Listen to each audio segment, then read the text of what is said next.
Hey, everybody, and welcome to the CCA Living Room. I'm really thrilled to have you here. I'm Jason Silverman, and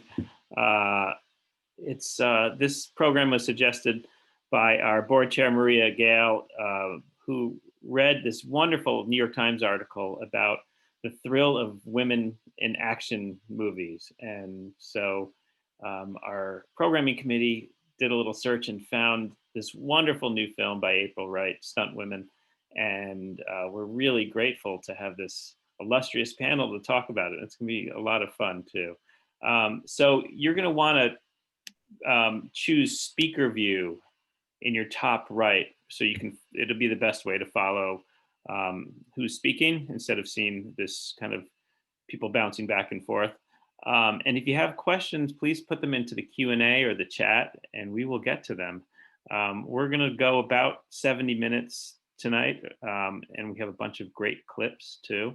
And I'm going to let our good friend Jacqueline Frank, who's a board member at CCA, take over from here. Jacqueline is an accomplished filmmaker and a kind of a groundbreaking producer, and we're really fortunate to have her here as part of the CCA family. Thank you, Jason, and thank you those of you who are with us today. If there ever was a film, I see I'm a little bit out of sync, and I'm really sorry. I'm not quite sure what I can do about that. If there was ever a film that you wanted to see with a live audience, I would say this one is it. Would have been really fun to have a whole room full of screaming females. But so nonetheless, we're really thrilled that we got a chance to screen it, and we have it with us today. We have the director, April Wright, and Jesse Springer and Caitlin Aim, who are two New Mexico-based stunt women who are going to talk about their careers and their response to this film as well. April, I wanted to ask you, how did this film get started? What's the backstory? Well, and I wanted to add in an audience of men and women because the guys like this film as much as the girls do. The origin, there was a book of the same title called Stuntwomen, The Untold Hollywood Story by a woman named Molly Gregory, and she had done some other books about Hollywood history topics. And so some of the producers that were on the film knew I had done a couple other documentaries that were about the history of cinema. I made one about drive-in movie theaters and one about movie palaces. And so both of them covered, 100 years history of film, and also used a lot of clips, which is exactly what Stuntwomen needed, because in the documentary, we show how women were doing stunts at the beginning of cinema 100 years ago. And so it was important to tell the whole story, but the book went up to around 2007. So it was wonderful to have all that research to start with, but we needed to bring it into present day. And I didn't want it to just be talking heads on screen, although we have a few of those. We really tried to mash it up. And I don't know, if I created this genre, but I kept calling it an action documentary.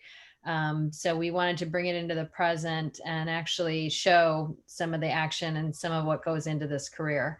So that's how I got involved. I got brought on to direct it, and I knew a stunt woman that I had, Amy Johnston, who's in the film. I had met her maybe a few weeks before the producers had mentioned this to me, and she and I wanted to work on something together.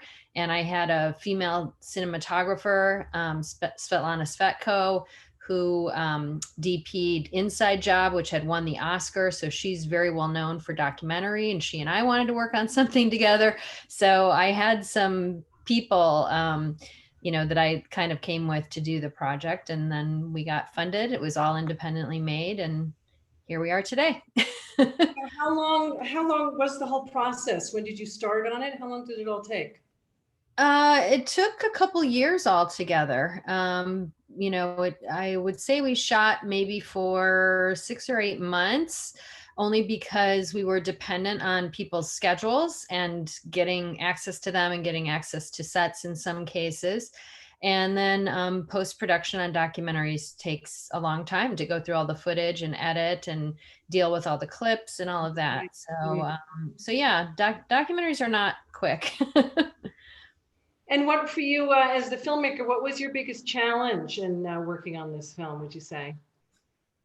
The hardest part was actually getting access to sets, getting on sets. So we went to Atlanta, to the Marvel Studios down at Pinewood in Atlanta, to shoot Heidi and Renee Moneymaker. Heidi was working on Avengers Endgame at the soundstage next door to where we shot them. And Renee was working on Ant-Man and the Wasp in downtown Atlanta. And so they brought her back to the studio. And then the soundstage we actually shot on was the soundstage for the Guardians of the Galaxy ship. So it's in the background, but it's kind of blurry because Marvel's so protective of their storylines. So we did shoot that on a Marvel set, but we still had to keep it, down low. And then, getting on the X-Files set at the end of the film with Melissa Stubbs, I had talked to Melissa for a while about having her in the film. And she finally just went to Chris Carter, the creator of the show, and he, appreciates and supports her so much. He just said, of course, sure. And gave us, carte blanche to come on the set and follow what she was doing. So once we got those accesses, it was great, but it was harder than you would think. Were you getting, because you got sort of, both Jesse and Caitlin, I'm sure they'll talk about this, that you got all the really great big names of stunt women. And so were they sort of buying in quickly, or did you have to sort of get some other stuff going before they were sort of, because it's sometimes hard to get. It's a hard get. Yeah. Well, I think, whenever you're making a documentary, I always say that, we're making a film, but it's your subjects of the film, it's their lives, it's their livelihood. And so I'm telling their story, and they have to, get on board to let me tell their story. So there is a trust and an obligation that develops, that I have to listen to them and, talk to them and be honest about what we want to do with the film and what their part of it might be. So there is a process of that, of building those relationships and that trust, that has to happen with every documentary. So yeah, that was part of it. Was it difficult? I feel like it was difficult more from scheduling perspective, because they're all working all over the world. But I really try hard to have balance in terms of just telling the story from all the different points of view, and having, a diverse balance of different people telling different sides of the story. So I work really hard to have that as well. And was it your idea to come up, those were stunt women interviewing some of the older stunt women, right? Yeah. That was part of the pitch I came in with, that, we should follow younger stunt women through the story, and let them, because the book is the book, and we could have had those women just, as talking heads retelling the stories of the book, but I felt like it would be more emotional to have stunt women learning the history of their own profession from these women who paved the way and came before them. So telling them that way, I felt like had to be the way to go. Well, it was great, because they were wonderful emotional interviews. They really were. So I thought that I really liked that approach of yours, and it was great. Why don't we take a look at one of the clips from the film, the one from True Lies. I think Jason's going to rack that up for us.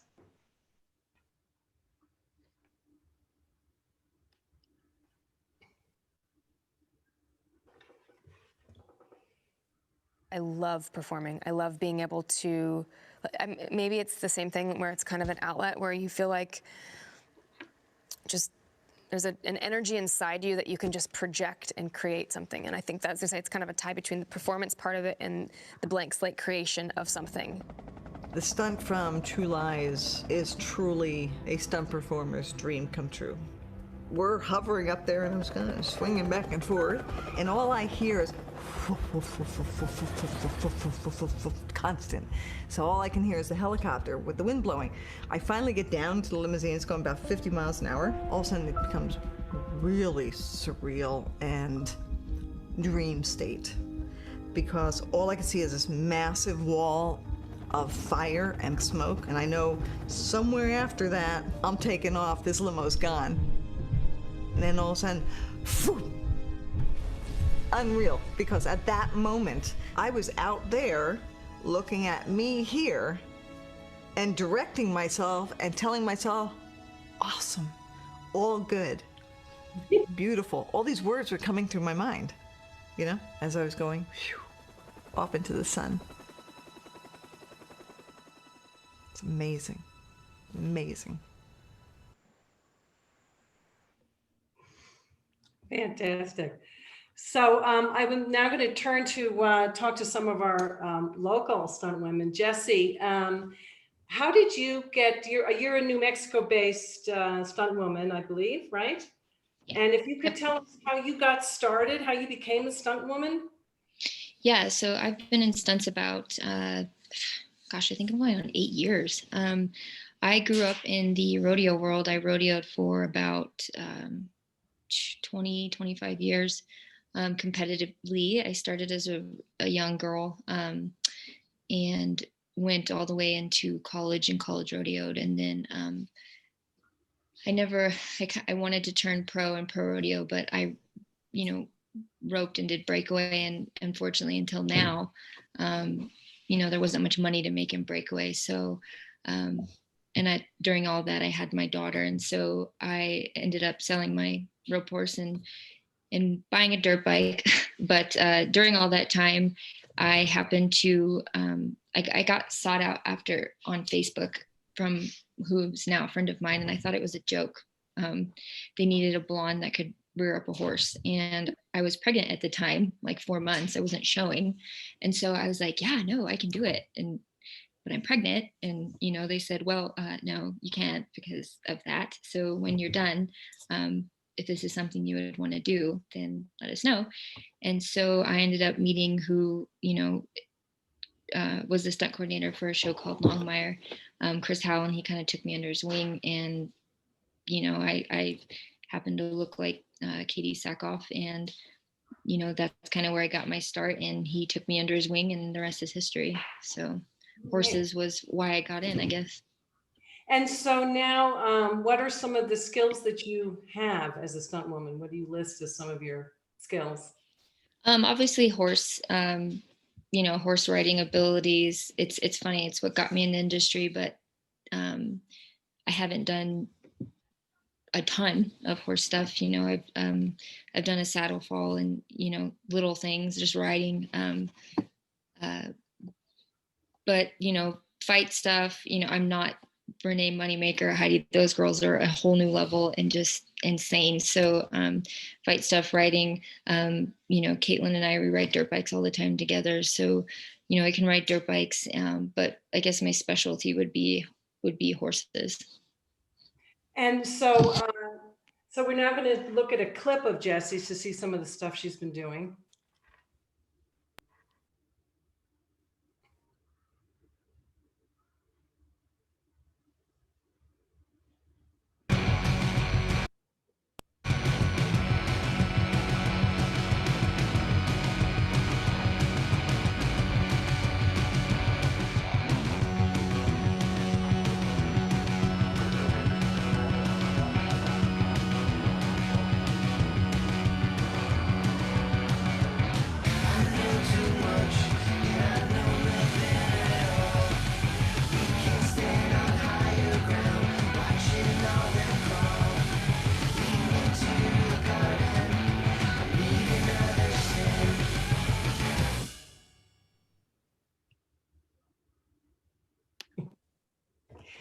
It's fantastic. So have you been, before, of course, this year I'm sure hasn't been good, but before the whole pandemic and stuff, have you been able to keep fairly busy? Yeah, I've been pretty lucky. Every year usually gets busier, as I grow. And, obviously New Mexico is just blowing up in the film industry scene. So there's so many productions, it's getting super busy. I was on a show and then, we got shut down. So for 8 months. And then I was lucky and fortunate enough to get on 2 more shows, and we came back in, just stayed playing. But, I got a couple weeks all together. So I was super thankful for that. So, and I've heard it's going to get super busy. So, so hopefully. Yeah. And so what kind of stuff do you have to do to train? I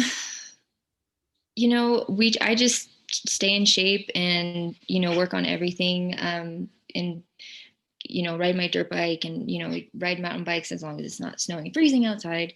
And just try to, all around just stay ready for whatever they need. So, yeah. I mean, because in the film, you could see some of the stunt women sort of practicing to increase their skill sets. So do you take like martial arts classes and you start trying to learn fighting stuff or sword stuff? Yeah. Yeah, I worked out at an MMA gym up until recently, almost every day, working on fight stuff and grappling. And there's not a ton of stunt women in New Mexico. There's probably 5 of us.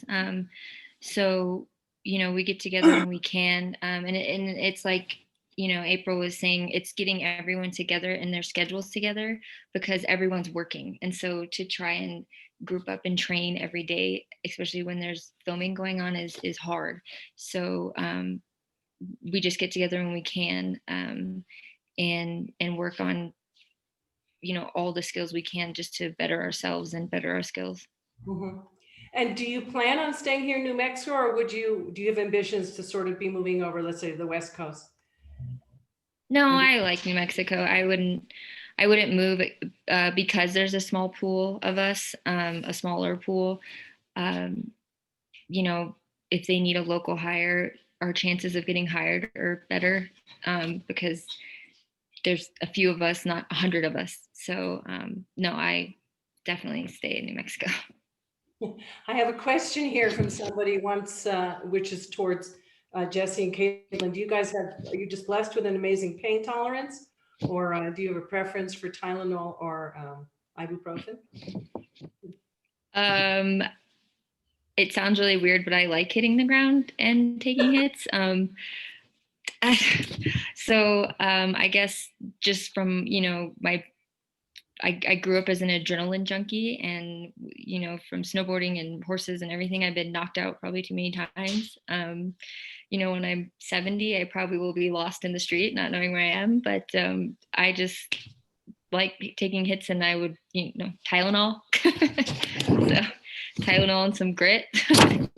Another person was asking whether, like, if you're called upon to do horse stuff, do you get a chance to work with the horse beforehand, or you just show up and they give you a horse and you have to figure out the horse? So it depends. Most of the time, no, I have to show up and just do it. However, the wranglers that bring in these stunt horses have a longer resume than most people. So it's not their first time. So if you know what you're doing, the horse is 100%, most of the time. Granted, there's the, random times they don't. But almost always you have little to worry about as far as them not knowing or being scared of cameras or being, so as long as you stay quiet and a quiet hand, you're usually pretty good. If I were to have to go in and do like a scene with running barrels or roping, then yeah, I'm sure I would get to jump on and have a few hours of practice before just, ready, set, go. So Caitlin, can you tell us, thank you, Jesse, that was great. I'm sure there'll be more. Oh, I have another question here. What was it like to ride a buffalo? Somebody wants to know. Well, that was fun. I was fine. You have to go in with, obviously be cautious and, take all safety measures. But if you hesitate or get nervous or scared, then you're, it's not good. So mentally, you just have to know that it's going to go great and nothing's going to go wrong. And, luckily that buffalo was trained. However, right before I was about to go and, they were going to do everything, the wrangler came up and said, you might just want to watch him because he's kind of mad. And so when you hit the ground, he might try to hook you. So, and I'm like, oh crap, this thing has spears. And so I was like, please don't hook me. And so I think I was so more focused on not getting stabbed. But no, that was one of those, you just go for it. Caitlin, can you tell us a little bit about how you became a stunt woman? Hi, thank you so much for having me. I have kind of a background in action sports. I've done a lot of downhill mountain biking, dirt bikes, paragliding, rock climbing, stuff like that. So I've kind of always had a thing for adrenaline.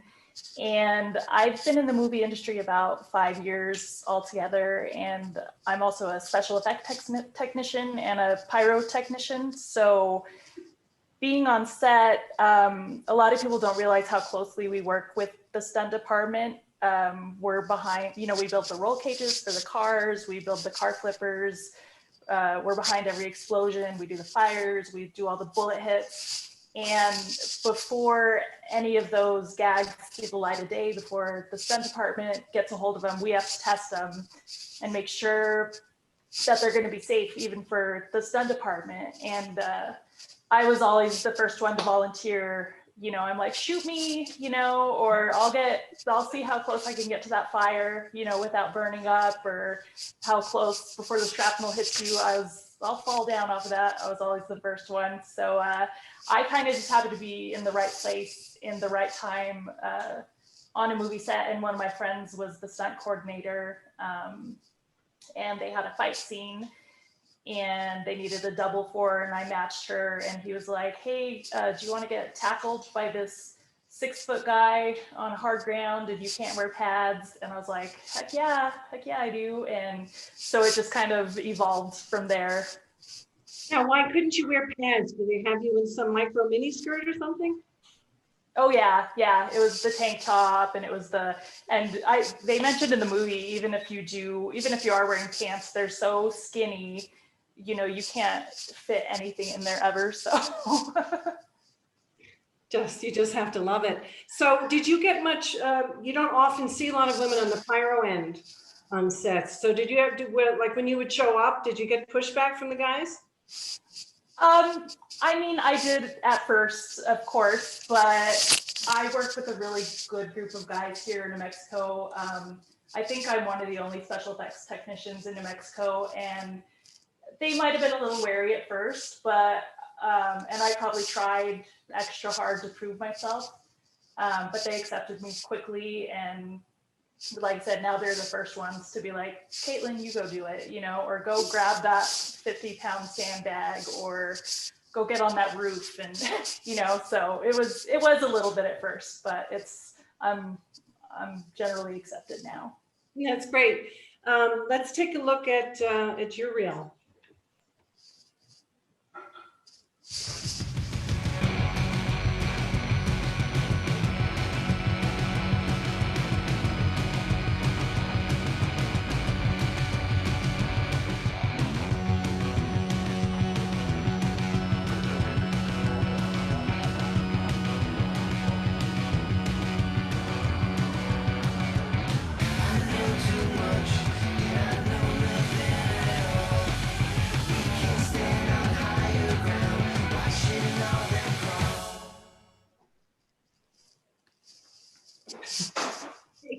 So like, where did you guys learn to do like stunt driving? Was there somebody here where you could go take lessons there? Or did you have to go someplace else to learn some of that?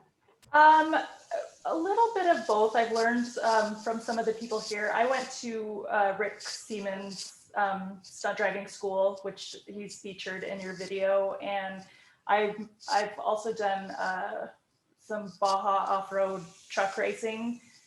So I'm pretty good in the off-road world, but it's just an ongoing progression, something I really want to get into more.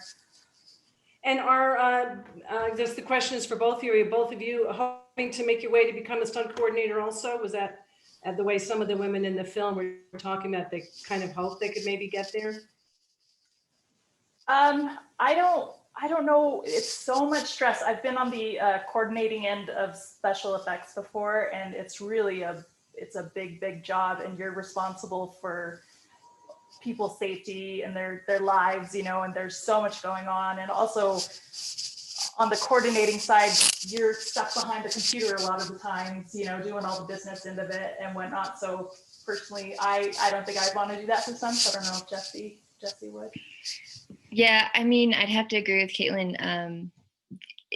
It can it's such a heavy load that you take on. And my boyfriend has been a stunt coordinator, and I just watch the amount of stress that he comes home with. And I want to have fun doing stunts and like it. And sometimes there's so much stress that goes along with it that I'm gonna focus on today. And if an opportunity arises, then I'll cross that bridge when we get there. But right now I'm good.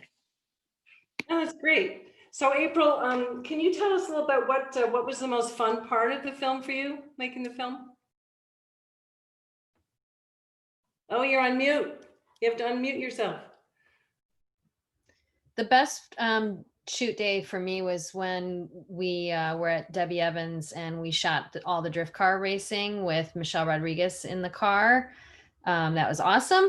You don't usually get to shoot something like that in a documentary. And it was really fun for me because you're working with some of the top stunt people in the business. Debbie, her reputation is so, respected, and she's so big in the business. And, she's done all of Michelle Rodriguez's driving and all the Fast and Furious movies for years. So putting them in the car together like that. And then Debbie's son was the other car that was chasing her. And he recently was driving in one of the recent Fast and Furiouses when they were doing chase sequences on ice. So he's also a stunt driver. And then her husband is a stunt man. And so he did all the coordinating for that day. And they live in kind of a private neighborhood. So these types of things have happened before, but it was. I was wondering about the neighbors. Yeah, I know, right? Yeah. But that's what stunt people do. I mean, we had to go into their world and, for fun, if they're not on set, they are driving, fighting, training, whatever it might be. That's what they do all the time to keep their skills growing. So yeah, that's what they do. And it was just really fun. It was really awesome. And to work with some of the best people who helped us, figure out how to shoot it. And when cameras and stuff, you had to have some riggers there too. Yeah, we had a lot of cameras on it that day. We had some GoPros on the cars. We had a drone that day. There were some overheads that didn't end up making into the film. But yeah, it was just a good time to shoot that. I enjoyed it. I hope I get to shoot more action in the future in either docs or narrative films. But yeah, that was my favorite day for sure. I got a question coming in here. We're going to show you the clip in just a minute about what you're talking about. I'll come back to this question. Let's watch the clip of what April is talking about. That's the drifting cars clip.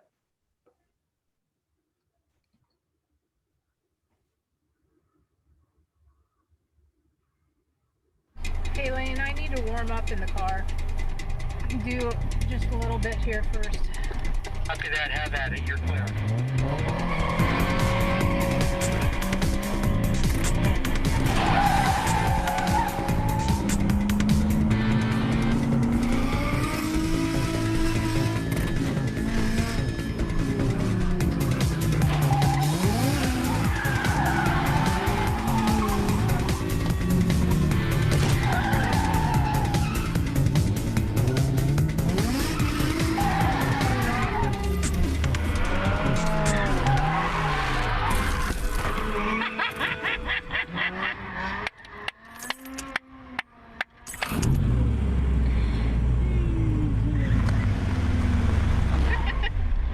You like? I love it. Hold on, we got somebody in the street. Hold on. I love that your neighbors are cool with all this. That's why I'm kind of going slow.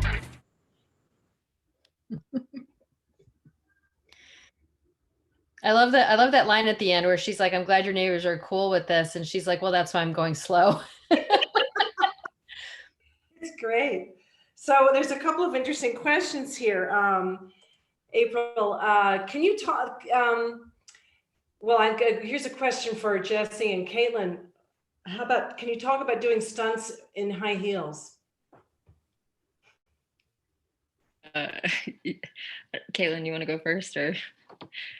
Well, Jesse and I actually just did a fight scene, and we're both in heels and skimpy skimpy dresses, you know, barely any pads. And to top it all off, of course, they wet down the asphalt, you know, to look pretty for camera. So Jesse's like soaking wet the entire time. It's 30 degrees outside at night, and you know, we're just freezing our butts off, and we're just going at it over and over and over again. And that just seems that it happens quite a bit. So I guess the question, sorry, the follow-up question is do you guys talk amongst yourselves, or do you ever bring it up in any way, sort of the clear sexism that goes on in a lot of this, whereas you say women are expected to do all this kick-ass stuff, but in mini skirts and high heels with no pads? Does that ever get discussed in any way? Yes, I'm doing that one. Yeah, it's apparent. You know, being honest, I don't pay much attention to it because I'm just there to do a job, and I'm thankful. I look at it as we're probably tougher because we, you know, it's just like in that part of the film where the girl holds up the bag and says, "This is the majority of things that I wear." That's no joke. I probably have worn no pads way more than I've worn pads. And the one that Caitlin and I just did, in my, you know, I was lucky because I was in a wedding dress, so I had a long dress. She was in a short one with no knee pads, no nothing, and we're going to the asphalt. So, you know, and if it's not having pads, you're trying to make sure your boob doesn't pop out or your butt doesn't show, you know, and so there's so much more because you don't have anything. And yeah, I mean,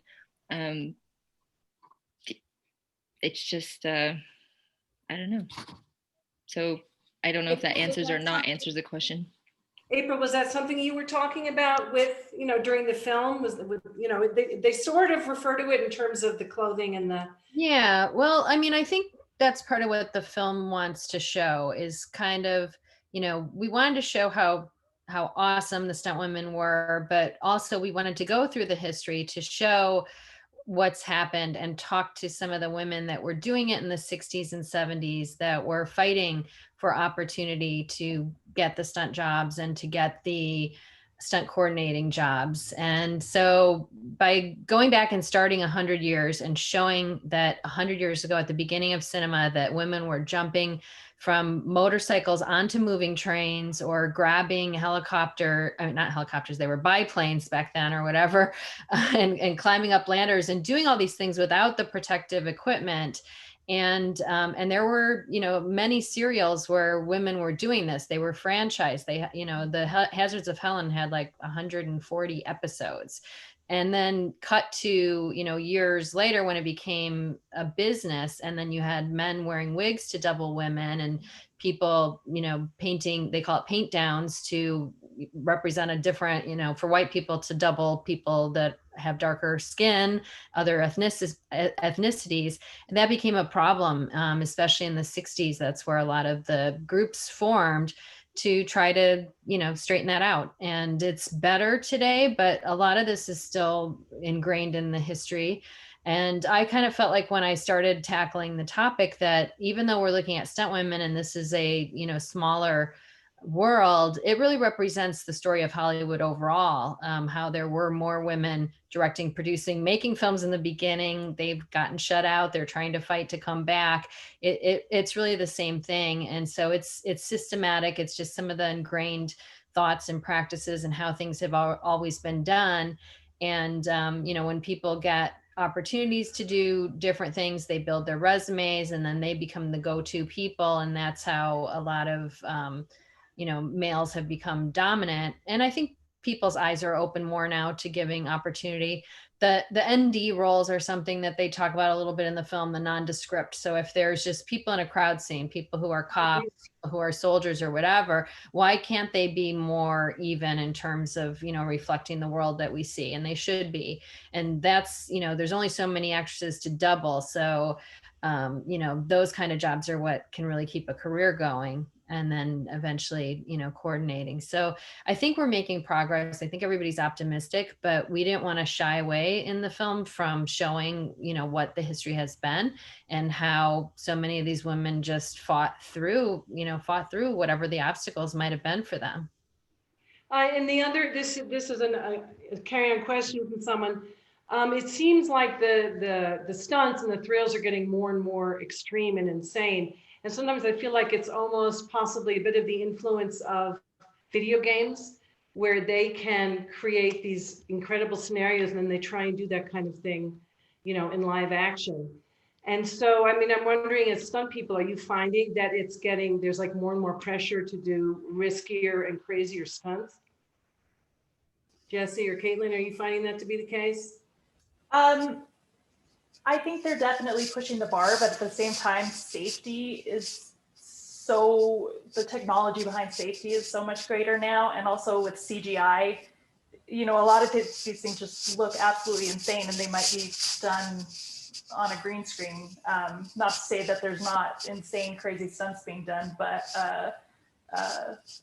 yeah, I think I mean, they're always going to push the bar, but I think that the level of safety is going up at the same time as the level of stunts. So it's all relative, I guess. Have either of you, because it came up a little bit in April's film, have either of you, Jesse or Caitlin, ever been in a situation where you were asked to do something and you felt it wasn't safe and you had to say no? I've been pretty fortunate. There's definitely been some hairy situations where it was like, man, if this doesn't go correct, it's going to really hurt and probably hurt me. But, you know, I've always been super lucky to work with coordinators that have been in the business for forever. And like Caitlin was saying, safety is always #1 priority. So I haven't ever had to step up and say no. Now I've had to go, wait a second, hold on, I need to readjust. But never, you know, backed out and said I can't do it. So. Do they tend to, I mean, do you generally get enough advance notice to be able to do adequate prep yourself to practice stuff so that when you arrive on the set, you feel like you've sort of got it down and figured out? Yeah, I mean, in most instances, you know, so in some cases, like take the buffalo, for example, I can't just go jump on a buffalo and practice riding a buffalo. It's kind of just like a, you know, tuck your chin and go. But yeah, a lot of situations, you know, I've had to do car slides and stuff, and you know, different coordinators have different attitudes. And, you know, the stunt coordinator for Longmire is super old school, and his name's Chris Halley's great. You know, been in the business for forever. And he literally said, okay, well, you're going to learn how to, you know, slide a car today. And I'm like, oh, and we just went to the parking lot, and 20 minutes later, he's like, yep, you're good. And I'm like, okay. And, you know, so, but most of the time you have an idea of what you're doing. So, you know, a lot of it's mentally going through it in your head, what you're going to do, and picturing yourself and knowing, you know, body awareness and where you're going to be. But yeah, so sometimes yes, sometimes you just go for it. Caitlin, have you ever been in a situation where you had to push back a little bit or say no? Never on set. I've always kind of the same thing. Like sometimes you're like, you know, hopefully this goes right, and it always has, fortunately. I've been approached to do a stunt beforehand where I would just say no because I knew that it was out of my ability. I was asked to do a 90-foot gap jump on a dirt bike, and I was like, you got the wrong person. You know, thanks for the offer, but that's out of my wheelhouse for sure. But so never on the day. I've always felt safe and confident in the coordinators. We have really great coordinators around here. So, you know, in the film, they talk a lot about wigging men. In other words, you know, men doing the stunts for women. Have women ever wigged for men? Have they ever had women stunt people passing for men? Yeah, there are a lot of girls that double boys all the time. Oh, really? Boys. Yeah. Kids. Yeah, they double kids. You don't, especially now, see it because of it. But you know, I've doubled a teenager boy. But yeah, you do see it. And to April's point, yeah, it is kids. But no, there are girls, because you know, girls are smaller, and so when you have to double a boy, you know, they're like Kelly Barksdale and those girls, they double kids. So. Well, when I was working as an AD on a movie with Lloyd Bridges, I was a stand-in for him on occasion. Because I was the same height and my shoulders fit his coat. So, you know, this is my claim to fame. And I have to say, when I worked as an AD, I loved working with stunt people because they were so super prepared that it made my work a lot easier, because it was like, okay, we're turning it over to the stunt people. They have it all perfectly timed down. They're going to need however many rehearsals they say they need. That's all they need. And then it gets done. And it was just like, I can relax now.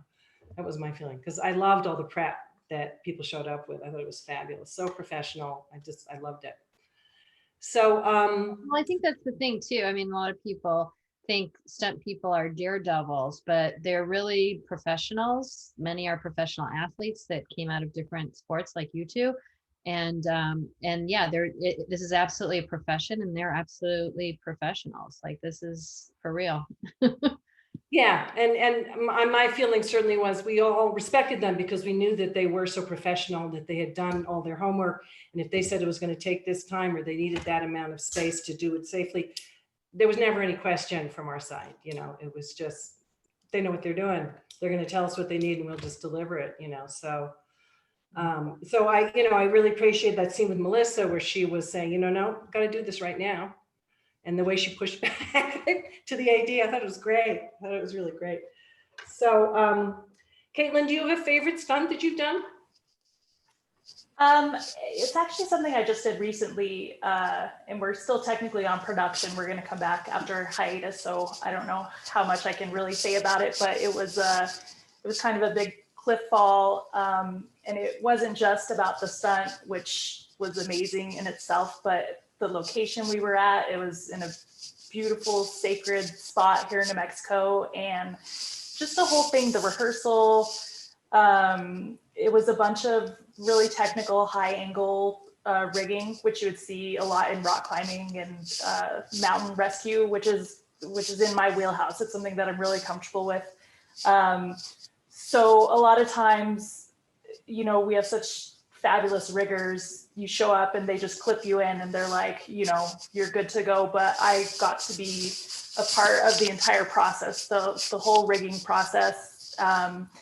And just for 2 or 3 days, it was just climbing up the mountains, rappelling down, falling, climbing, rappelling, falling. And I definitely took a moment to sit quietly and just to think about how super grateful I was to the people of the land that let us be there, and just the beauty of the situation and the people I was surrounded with that made me feel safe. And so it was just the whole experience itself, not just the stunt. It sounds wonderful. And also, if you can get involved with your own rigging, that's great. Yeah. Jessie, is there a favorite stunt that you've done? Yeah, there's definitely probably 2, and they weren't by any means the craziest, things. Working on Yellowstone was awesome, because I was working for Jason Rodriguez, who's insane and awesome. But being able to be on this incredible ranch and ride horses all night and chase buffalo and then ride the buffalo, it's like surreal, because you're like, am I really getting paid to do what I grew up doing, which is riding horses in this awesome location. So that was cool. The second one, which is kind of, tie, is when I worked on a show called Dreamland. And,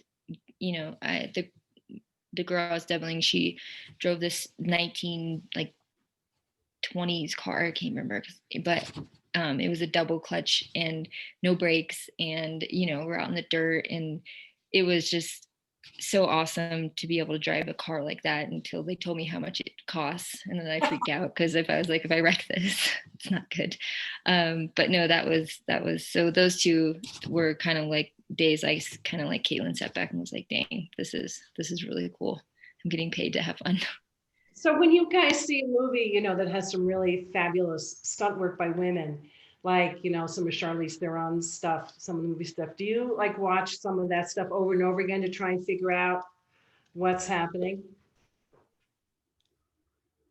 Caitlin? Yeah, go ahead, Caitlin.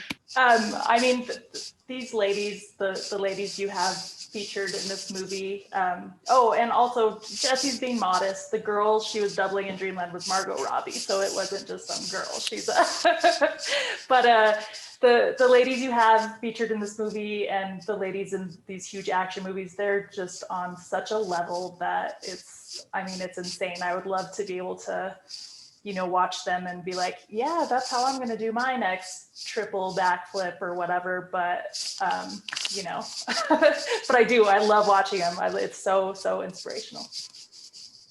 Well, another thing too, and Caitlin has as well, but I've worked, with Tracy Dashnaw and Donna Evans and just, and Tracy Leonard, just sitting back and hearing their stories from, when they're, working on Baywatch and all these, how they, and I won't say who, but, I asked one of them, I said, how did you learn to drive? And she looked at me and she goes, have you ever run from the cops in LA? And I was like, I mean, okay, yeah, no. And just hearing their stories and to Caitlin's point, they're on such a level, because they had to break the glass ceiling and they had to be better. And, when you think of like, oh, who's the best driver in the industry? It's, Debbie and Donna, and they're women, and what they've done for our industry and for us as women is just awesome. And not only to watch them in films, but just to like be in their presence is awesome. And they're the most humble and kind people you'll probably ever meet as well, on top of that. So not only are they like insane and, at a level that we could only dream of, they're like the nicest people on the planet. So it's really cool. There's another question here from the audience. It's we're going back to pain. So I guess people think you guys must be masochists or something, which is saying, you girls are slim, you don't seem to have any body fat at all. So no matter how much training you have, don't you get very bruised? Are you in pain some or most of the time? How do you handle pain? I mean, there's definitely been times where it hurt. In fact, the one clip where I'm coming out of the window, I landed on my head in rehearsals into the boxes, but I'm pretty sure my ankles touched my ears. And that was one of those, I was just like, yeah, that, and couldn't look up for a few months, but, you just take some ibuprofen and go. And, it's one of those things in any industry that you're in. If you like something or love something so much, you will do whatever it takes to get through it. Now, I've been lucky and never, not that I know of, broke anything, knock on wood. But yeah, we've been bruised and banged up, and I know Caitlin's wrecked herself on set, but you just keep going. When in doubt, throttle out. And again, the person asking the question, I mean, we mentioned this in the film, but we could have had a much bigger section. But again, you have to compare these women to any professional athlete where they're doing things physical with their body. And so part of it, whether you're a professional football player or whatever you are, that's just part of it. And all of them, we had shot a whole section where we went with one stunt woman to a sports medicine kind of chiropractor. And that's part of a lot of them, the regular routine. Some people do acupuncture, some do yoga.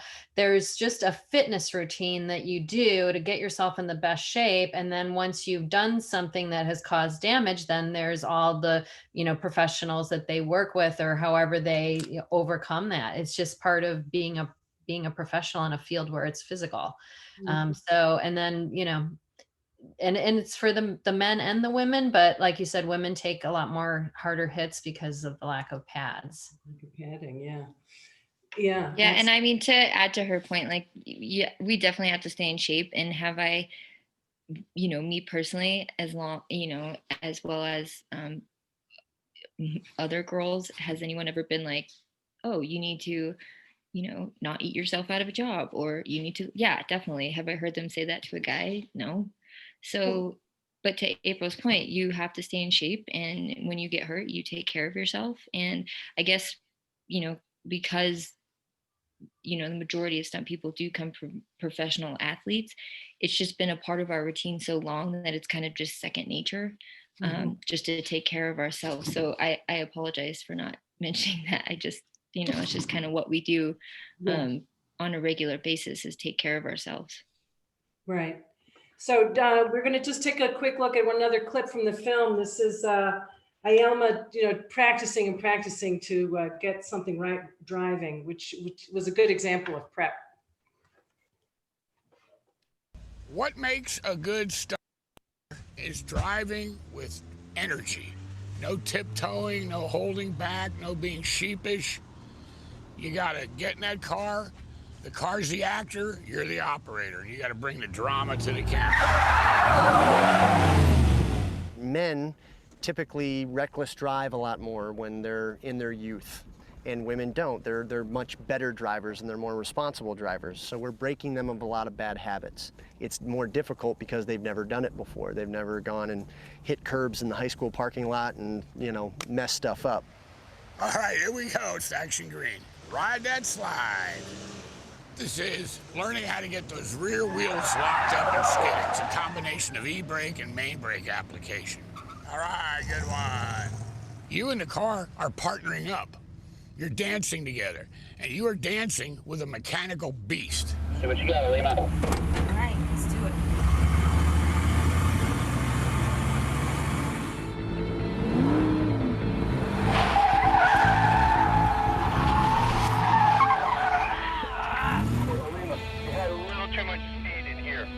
So you have to scrub off a little more speed or slow it down a tick. All right.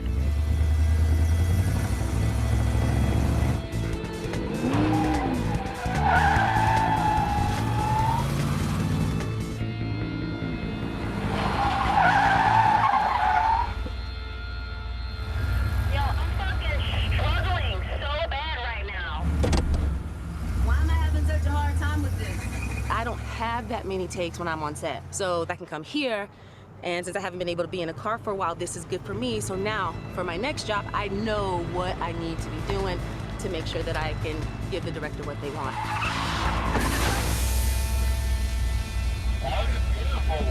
Yeah! Damn, what'd I do? Shit, I heard the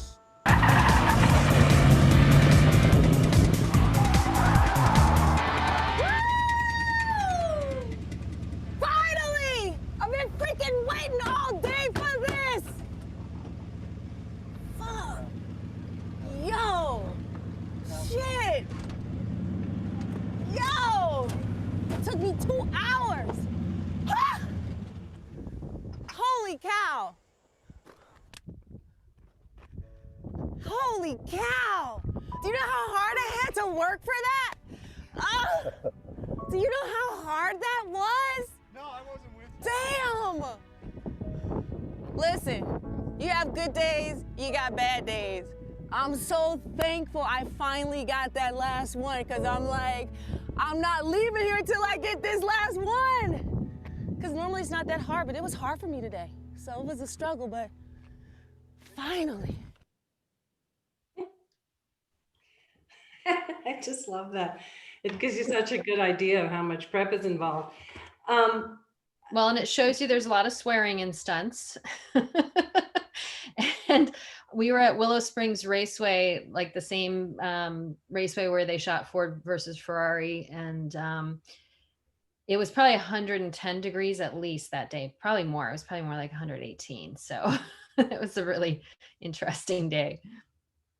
Are you, I mean, when I'm obviously a lot older than you girls, Jesse and Caitlin's. When I was growing up, I had just about no female role models of kick-ass women. I mean, it was basically Emma Peel in the Avengers. I mean, we really just didn't see, in I guess Wonder Woman, but we really didn't see women action figures. So I think it's probably really terrific for young girls now to be seeing more and more of these really fabulous kick-ass women who are so strong and powerful and capable. Do either of you do any kind of outreach to schools or anything? Do you do anything to sort of, bring young girls in? I try to be involved with helping young girls with bicycles. That's I'm involved in a couple of organizations that do that because they are just as strong and just as fast as the boys, and there's really not as many programs that they can do that. with. So even just out at our local bike park here, we'll have little get-togethers sometimes, you know what I mean? And you just go ride with the girls. So yeah. I mean, when you meet girls and they find out what you do, aren't they just completely in awe, young girls? Sometimes, I don't know. Jesse's daughter doesn't seem too impressed with anything we do, but mother, her father, I mean, they're all right. Yeah, no, you know, my daughter, so, you know, me and her stepdad, we're both stunt people. And so it's almost a bad, you know, I feel bad sometimes because when she falls or hits the ground, I'm like, well, okay, if you're not bleeding profusely and there's no bones sticking out, you're fine. But she thinks it's cool, and she's definitely taken some really good wrecks herself. She's okay. But I think her friends or the little, you know, young girls that she's friends with think it's cooler than she does. So April, when you were, you know, you were on this film for sort of a long time, did you have sort of, after you'd been working on it and stuff, was there sort of a big takeaway for you about this film? Well, just very inspired. You know, just being around these women and the way that they are, their attitude, the level of integrity that they have, the way that they've overcome obstacles. You just admire all of them. You know, they're all tremendous women that have done amazing things, have stayed humble, like you said, and paved the way for others and earned respect in their field. So the energy just being around them is great. And I think, you know, that was probably one of the best side effects of the film, was just having the opportunity to meet and get to know and become friends with a lot of them. And they just have my utmost respect. And I'm really thankful, you know, to have had the opportunity to tell this story and to tell their story. And at one of the early screenings that we had, some of the stunt women that were in the film attended, and Melissa Stubbs, who's at the end doing the stunt coordinating, had come up to do the Q&A with me. And she doesn't like being in front of camera. So even just the fact that I got her on film doing this and talking about it, she's like, I'm behind camera, that's where I am. But at the end, the Q&A was over and she asked if she could have the microphone. And she did tell me that other people have talked about making this film or wanted to, and it just didn't happen or didn't come together. And that she was so happy that I did it, and that we totally nailed it. She said, you know, this is who we are. This is how we really feel. And she was very proud of it. So that's like the ultimate for me. Definitely. And I think Jesse and Caitlin, you were sort of saying that was your sense about the film also. Yeah, no, I thought it was excellent. I mean, the caliber of girls that were on, you know, like Caitlin, you know, we know some of them personally, worked with them, and you captured it exactly how it is. And I think it's a phenomenal film, and I think you nailed it. So. Makes me so glad to hear that. I mean, that's the ultimate thing, is you want, you know, the people who are in that world to feel like we told the story the right way. I don't see any other questions from the audience. Or is there anything else any of you want to talk about that we haven't already covered? No? I think you did fabulous job. Well, it's so much fun to see a film with women like that. It really is just thrilling. Really just, you know, makes you just want to get up and go take a martial arts class basically right away. It does, right? You watch it, it makes you know, whether you makes you want to work out or it just makes you want to go do something. It really is inspiring. Very much so, yeah. And, you know, and I think stunt people, you know, and this is true even if it's stunt men, you know, it's one of those things where, you know, it does, I think they've never quite gotten the respect that they deserve. Because it's just like, yeah, you know, they frequently don't know their names. It's just like, well, you know, get the stunt person in, and they're just sort of treated like, you know, just a functionary. And what I really appreciated about this was that I think it really gave you a sense of what's involved, how much prep, how much physical training, how much training on your own you have to do just to be able to, when you get the call, to be able to just deliver right away. Plus, all the stuff about the no padding and everything was just, you kind of know it, but to hear about it, it's really like, oh my God. And I think it, like I said, I think it has something good to say about the whole industry, because there's more awareness now about some of the statistics around women, whether, especially it appealed to me as a woman working as a director, and the statistics had not moved much for the last 40 years in terms of the number of women directing things. We're starting, now there's more awareness, there's more data, so people can have real conversations about what's going on, and not just, single stories that sound like somebody's complaining, but really realizing that there are systematic issues. And I think that's one thing that this film kind of helps, because you watch this and there's absolutely no doubt in your mind that women are absolutely as capable as men, and they just need to be given the opportunities. And I think, that's the message I want the whole industry to hear. Absolutely. Yeah. The girl that directed the episode of Yellowstone with the buffalo was a female director for that episode. Awesome. So she was awesome. Yeah, she was really cool. Great. Well, I really want to thank you all for giving us your time and helping to make this such a wonderful program. I mean, it's really thrilling to have some local stunt women here. This was really great. And April, thank you so much for making the film and for agreeing to do this program with us. We're so grateful. Oh, you're welcome. It was a pleasure. I'm so happy to share the film with people, and I hope people continue to find it. It's always tough to, release something, and especially when it was made independently. So hopefully, it seems like it's almost like getting traction, like it's growing slowly and more people are seeing it and becoming aware. So that's really cool.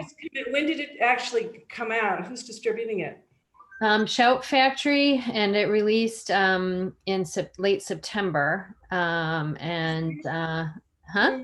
This year? Yeah, so just a couple months ago at the end of last year. And it's actually releasing theatrically in Japan this Friday. And they've been so excited about the release over there that they've made t-shirts, they've made like trading cards, like players card decks with all the stunt women on the cards. Like they've really gone all out in Japan. They're very, very excited about the film, and they've got theaters open. So it's going to be a bigger release over there than we could have here. So, who knows? I feel like we're just kind of at the beginning of people discovering the film and seeing it. So I hope that continues, and that it, spikes up in people's awareness. Yeah, I just hope it gets the chance to be seen, in theaters with an audience, cheering and making noise. That's awesome. Yeah. Well, thank you all again. It was really a great privilege talking to all of you. Thank you for having me. Thank you. Yes, Thank you all for watching and participating and sending us your questions. And April, great job again. Thank you. And I'm glad you all could join this panel. It's always good to have real stunt women to tell the good stories. Yeah. Thank you so much. Right. So we'll go out with a clip of Let's Fight.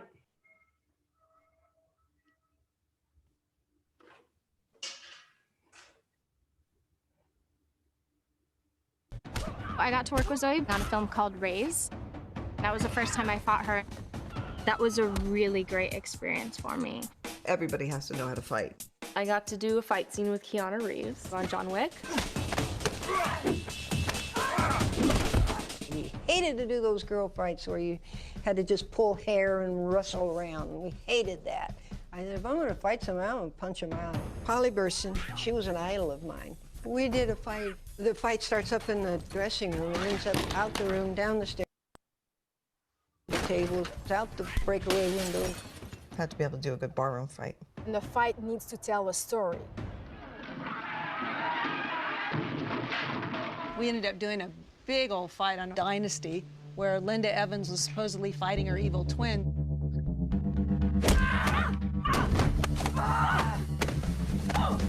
No knee pads.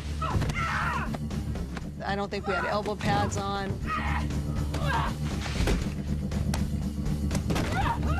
That was a good old-fashioned knockdown, drag out, beat the heck out of you fight.